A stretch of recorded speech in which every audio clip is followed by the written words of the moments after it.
பழைய 500 ரூபாய் மற்றும் 1000 ரூபாய் நோட்டுகளுக்கு பதிலாக புதிய ரூபாய் நோட்டுகளை மக்கள் மாற்ற முடியாமல் அவதி. அறிவித்தபடி இன்றும் நாளையும் வங்கிகள் செயல்படுவதால் வங்கிகளில் அலைமோதும் கூட்டம். வாடிக்கையாளர்கள் அதிகம் உள்ள வங்கி கிளைகளில் ரூபாய் நோட்டுகளை மாற்ற மேலும் பல கூடுதல் கவுண்டர்கள் திறப்பு. பணம் எடுப்பதற்காக இன்று காலை 6 மணி முதலே ஏடிஎம் மையங்களில் குவிந்த பொதுமக்கள். பெரும்பாலான ஏடிஎம் மையங்கள் மூடப்பட்டிருந்ததால் மக்கள் அவதி. ஏடிஎம்கள் திறக்கப்படும் நேரம் அறிவிக்கப்படாததால் பணம் எடுக்க சென்ற பொதுமக்கள் அதிருப்தி. பழைய 500 மற்றும் 1000 ரூபாய் நோட்டுகளை பொது பயன்பாட்டுக்கு பயன்படுத்த மேலும் 3 நாட்கள் அவகாசம். மின்சாரம், குடிநீர், பெட்ரோல் பங்க் போன்ற பொது பயன்பாட்டிற்காக பயன்படுத்தலாம் என்று மத்திய அரசு அறிவிப்பு. அரசு, நீதிமன்றங்கள், மருத்துவமனைகள் மற்றும் ரயில் மற்றும் விமான கட்டண முன்பதிவு, பால் விற்பனை நிலையங்களில் பயன்படுத்த அறிவுறுத்தல். திண்டுக்கல் அருகே 1 கோடி ரூபாய் பணம் கேட்டு அதிமுக பிரமுகர் மழகன் கடத்தல். தொலைபேசி மூலம் கடத்தப்பட்ட சின்ராஜ் பணம் கேட்டு மிரட்டுவதாக தெரிவித்ததை அடுத்து பரபரப்பு. செல்போன் டவரை ஆய்வு செய்த போலீசார் டோல்கேட் பகுதியில் விசாரணை. ஏராளமான அதிமுகவினரும் முகாமிட்டு தேடி வருகின்றனர். குடும்ப அட்டையில் பெயர் திருத்தம் உள்ளிட்ட மாற்றங்களை செய்வதற்கு நுகர்வோர் பாதுகாப்புத்துறை நடவடிக்கை. சென்னையில் 17 இடங்களில் நடைபெற்ற குறைதீர்ப்பு முகாமில் பொதுமக்கள் பங்கேற்று பயன். தமிழ்நாடு நுகர்பொருள் வாணிபக் கழகத்தை சேர்ந்த அலுவலர்கள் முகாமில் பங்கேற்று பொதுமக்களுக்கு சேவை. ராமேஸ்வரத்தில் பிடித்து வரும் மீன்களை வாங்க வாடிக்கையாளர்களிடம் பணம் இல்லாததால் மீனவர்கள் பாதிப்பு. ரூபாய் நோட்டுகள் தொடர்பான நிலைமை சீரடையும் வரை வேலை நிறுத்தத்தில் ஈடுபட உள்ளதாகவும் மீனவர்கள் அறிவிப்பு. மத்திய அரசின் இந்த திடீர் அறிவிப்பால் இந்தியா முழுவதும் பல்வேறு தொழில்கள் முடங்கி தொழிலாளர்கள் கடும் அவதி. ஓசூர் அருகே விபத்தில் ஒருவர் உயிரிழந்ததால் ஆத்திரமடைந்த மக்கள் லாரிக்கு தீ வைப்பு. இருசக்கர வாகனங்கள் மோதி விபத்தை நேரிட்ட போது கீழே விழுந்தவர் மீது லாரி ஏறியதாக தகவல். விபத்து மற்றும் பொதுமக்கள் லாரியை எரித்த சம்பவம் தொடர்பாக மத்தியகிரி போலீசார் தீவிர விசாரணை.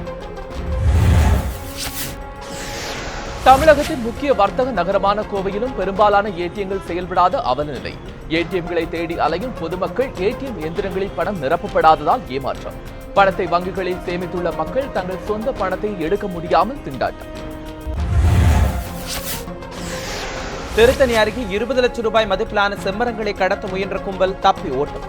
கடத்தலில் ஈடுபட்ட ஒருவரை மட்டும் கைது செய்து கடத்தலுக்கு பயன்படுத்திய வாகனங்களையும் பறிமுதல் செய்த போலீசார். 2 டன் செம்மரங்களையும் பறிமுதல் செய்த போலீசார் தப்பியவர்களை பிடிக்க தீவிரம். ஒசூர் அருகே 7 யானைகள் விளைநிலங்களுக்குள் புகுந்து பயிர்களை நாசம் செய்து வருவதாக விவசாயிகள் புகார். கர்நாடக மாநிலம் மாலூர் வனப்பகுதியிலிருந்து 3 யானைகள் பேரண்டப்பள்ளி அருகே தஞ்சம். ஆடு மாடுகள் மேய்க்க யாரும் வனத்திற்குள் செல்ல வேண்டாம் என்று ஒசூர் வனக்கோட்ட அதிகாரிகள் அறிவுறுத்தல். புதுச்சேரியில் 5 ஆண்டுகளில் செய்ய வேண்டிய சாதனைகளை 5 மாதத்திற்குள் முதலமைச்சர் நாராயணசாமி செய்துள்ளதாக பேச்சு. பிள்ளைத்தோப்பு பகுதியில் பிரச்சாரம் மேற்கொண்ட தமிழக காங்கிரஸ் தலைவர் திருநாவுக்கரசர் புகழாரம். நெல்லித்தோப்பு தொகுதியில் போட்டியிடும் முதலமைச்சர் நாராயணசாமி ஆதரித்து திமுக காங்கிரஸ் தலைவர்கள் பிரச்சாரம். புதுச்சேரியில் நாராயணசாமியை ஆதரித்து இந்திய யூனியன் முஸ்லிம் லீக் கட்சியின் சார்பில் பிரச்சாரம். பரப்புரை மேற்கொண்ட இந்திய யூனியன் முஸ்லிம் லீக் கட்சியின் சட்டப்பேரவை உறுப்பினர் அபுபக்கர். மதச்சார்பற்ற கட்சிகளின் ஆதரவு இருப்பதால் நாராயணசாமி வெற்றி பெறுவது உறுதி என அபுபக்கர் பேட்டி. ஆன்லைன் சூதாட்டத்திற்கு தமிழக அரசு தடை விதிக்க வேண்டும் என்று தமிழக வாழ்வுரிமை கட்சித் தலைவர் வேல்முருகன் வலியுறுத்தல். பொருளாதாரத்தில் மாற்றத்தை விரும்பும் மத்திய அரசு விவசாயிகள், மாணவர்களின் கடன்களை தள்ளுபடி செய்யவும் கோரிக்கை. தருமபுரியில் தமிழக வாழ்வுரிமை கட்சித் தலைவர் வேல்முருகன் செய்தியாளர்களுக்கு பேட்டி. கோவை பீளமேட்டில் தனியார் கல்லூரி கேண்டீன் ஊழியர் கடத்தப்பட்டதாக புகார் அளிக்கப்பட்ட விவகாரம். முத்துக்கனியை கடத்தியவர்கள் அவரின் தந்தையிடம் பணம் வாங்க வந்தபோது போலீசாரை கண்டு தப்பியோட்டம். கடத்தப்பட்ட முத்துக்கனி காவல் நிலையத்தில் திடீரென்று நேரில் வந்து கடத்தல் குறித்து விளக்கம். மதுராந்தகம் அருகே மர்ம காய்ச்சலுக்கு 8 வயது சிறுமி உயிரிழந்த சம்பவத்தால் கிராமத்தில் சோகம். மர்ம காய்ச்சலால் பாதிக்கப்பட்ட மகாலட்சுமிக்கு கடந்த 1 வாரம் சென்னை எழும்பூர் அரசு பொது மருத்துவமனையில் சிகிச்சை பலனின்றி மகாலட்சுமி உயிரிழந்ததால் அவரது சொந்த ஊரான பேக்கரணை கிராம மக்கள் அச்சம். உரிய முன்னெச்சரிக்கை நடவடிக்கைகளை எடுக்க பொது சுகாதாரத்துறைக்கு கோரிக்கை. சத்தியமங்கலம் அருகே டாஸ்மாக் கடை அகற்றப்பட்டதற்கு பொதுமக்கள் வரவேற்பு. கெம்பநாயக்கன்பாளையம் பகுதி டாஸ்மாக் கடையை அகற்றக் கோரி பொதுமக்கள் நடத்திய போராட்டம். 100க்கும் மேற்பட்டோர் கூட்டு போடும் போராட்டத்தில் ஈடுபட்டதை அடுத்து அதிகாரிகள் நடவடிக்கை. தங்களுக்கு கிடைத்த வெற்றி என பொதுமக்கள் இனிப்புகளை வழங்கி கொண்டாட்டம். பவானி அருகே 4 வயது சிறுமியிடம் சில்மிசத்தில் ஈடுபட்ட உடற்கல்வி ஆசிரியரை கைது செய்த மகளிர் போலீசார். பள்ளி நிர்வாகம் உரிய நடவடிக்கை எடுக்காததால் மகளிர் போலீசில் புகார் அளித்த பெற்றோர். பாலியல் புகாரில் தனியார் பள்ளி உடற்கல்வி ஆசிரியர் கைது செய்யப்பட்டதால் சித்தோடு வாய்க்கால்மேடு பகுதியில் பரபரப்பு. முல்லை பெரியாறு அணைப்பகுதியில் இரும்பு கேட் அமைக்க கேரள அரசு எதிர்ப்பு தெரிவித்ததற்கு தமிழக விவசாயிகள் கண்டனம். பேபி அணைக்கு செல்லும் பாதையை யானைகள் சேதப்படுத்தியுள்ளதால் புதிய கேட் அமைக்க தமிழக அதிகாரிகள் முடிவு. கடந்த 16 ஆண்டுகளாக கேட் அமைக்க முயற்சித்தும் கேரளா எதிர்ப்பு தெரிவித்து வருவதால் தமிழக விவசாயிகள் அதிருப்தி. திருவாரூர் மாவட்டம் கூத்தநல்லூரில் சொந்த செலவில் வாய்க்கால்களை சீரமைக்கும் பொதுமக்கள். சமூக ஆர்வலர்கள் பல ஆண்டுகளாக குணிக்கடி வாய்க்கால் தூர்வாரப்படாததால் விவசாயத்திற்கு நீரின்றி அவதிப்படுவதாக புகார். நகரில் உள்ள 5 குளங்களையாவது மீட்டெடுக்கலாம் என்ற முயற்சியில் ஈடுபட்டுள்ளதாக அறிவிப்பு. விருதுநகரில் காலியாக கிடக்கும் அரசு அலுவலர் குடியிருப்புகள் சமூக விரோதிகளின் கூடாரமாக மாறிய அவலம். குடியிருக்க தகுதியில்லை என அறிவிக்கப்பட்டு காலியாக கிடக்கும் 745 குடியிருப்புகள். பழைய குடியிருப்பு கட்டிடங்களை இடித்துவிட்டு மருத்துவக் கல்லூரி தொடங்க பொதுமக்கள் கோரிக்கை. நடிகை சபர்ணாவின் மரணத்தில் சந்தேகம் உள்ளதாக விசாரணை நடத்த கோரிக்கை. செய்தியாளர்களிடம் பேசிய நடிகர் சபர்ணாவின் தந்தை ஆனந்த்குமார் வலியுறுத்தல். கடந்த சில நாட்களாக தமிழில் சீரியல் வாய்ப்புகள் கிடைக்காமல் சபர்ணா மன உளைச்சலில் இருந்ததாக தந்தை தகவல். கடலூர் மாவட்டம் விருத்தாச்சலம் அருகே காதலிப்பதாக கூறி ஏமாற்றியதாக போலீசில் பெண் புகார்.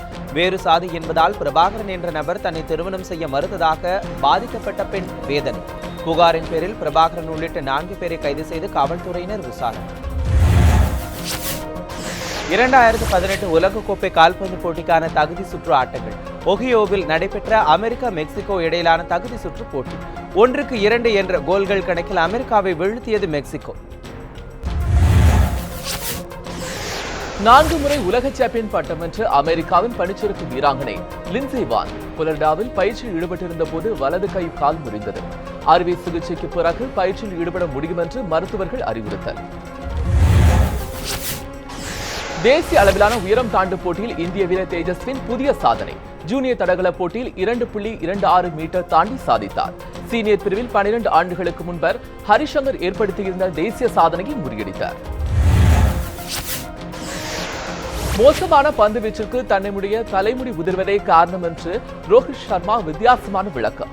முடி உதிர்வால் தான் தன்னம்பிக்கை இழந்து விட்டதாகவும் இந்திய அணியின் வேகப்பந்து வீச்சாளர் மோஹித் சர்மா பேச்சு. போட்டிகளில் சிறப்பாக செயல்பட முடியாமல் போனது வருத்தம் அளிப்பதாகவும் மோஹித் சர்மா பேட்டி. ஆஸ்திரேலிய அணிக்கு எதிரான ஹாக்கி தொடரில் பங்கேற்க முடியாத சூழலில் கேப்டன் ஸ்ரீஜேஷ். தொடர் காயங்களால் இந்திய ஹாக்கி அணியின் கேப்டன் ஸ்ரீஜேஷ் அவதி. ஆஸ்திரேலியாவில் நடைபெறும் ஹாக்கி தொடருக்கான கேப்டனாக ரகுநாத் தேர்வு. இந்தியன் சூப்பர் லீக் தொடரில் விளையாடி வரும் கோவா அணிக்கு 4,40,000 ரூபாய் அபராதம். போட்டியின் போது கோவா அணி வீரர்கள் ஒழுங்கினமாக நடந்து கொண்டதால் நடவடிக்கை. கோவா அணிக்கு அபராதம் விதித்தது இந்திய கால்பந்து கூட்டமைப்பின் ஒழுங்கு நடவடிக்கை குழு. இந்திய கால்பந்து அணியின் பயிற்சியாளர் ஸ்டீபனுக்கு மீண்டும் ஒப்பந்தத்தை நீட்டிக்க முடிவு. அடுத்த ஆண்டு பிப்ரவரி மாதத்துடன் ஸ்டீபனின் பதவிக்காலம் முடிவடைவதால் நடவடிக்கை. ஸ்டீபனுக்கு பதவி நீட்டிப்பு வழங்கப்படுவதை உறுதி செய்தது இந்திய கால்பந்து கூட்டமைப்பு. நடிகர் கமலஹாசனை விட்டு பிரிந்ததையும் பிரதமர் மோடியை சந்தித்ததையும் தொடர்புபடுத்த வேண்டாம் நடிகை கௌதமி வேண்டுகோள். கமலின் மகள்களான ஸ்ருதி மற்றும் அக்ஷராவுக்கு இந்த பிரிவு விவகாரத்தில் சம்பந்தமில்லை எனவும் கௌதமி விளக்கம். பிரிவு என்பது எல்லோருக்கும் நிகழும் ஒன்று எனவும் நடிகை கௌதமி பேச்சு. சீன பட்டாசுகளை தொடர்ந்து போலி முட்டைகள் இறக்குமதி செய்யப்படுவதாக அதிர்ச்சியூட்டும் தகவல் சமூக வலைதளங்களில் பரவியதால் முட்டை உற்பத்தியாளர்கள் பொதுமக்கள் அச்சம். போலி முட்டையால் புற்றுநோயை விட கொடுமையான நோய் ஏற்படும் என்று மருத்துவர்கள் எச்சரிக்கை. மத்திய மாநில அரசுகள் கண்காணிக்க முட்டை நுகர்வோர்கள் கோரிக்கை. இத்துடன் நியூஸ் 7 தமிழில் எக்ஸ்பிரஸ் நியூஸ் நிறைவடைகிறது. மேலும் பல செய்திகளுக்கு தொடர்ந்து இணைந்திருங்கள் நியூஸ் 7 தமிழ்.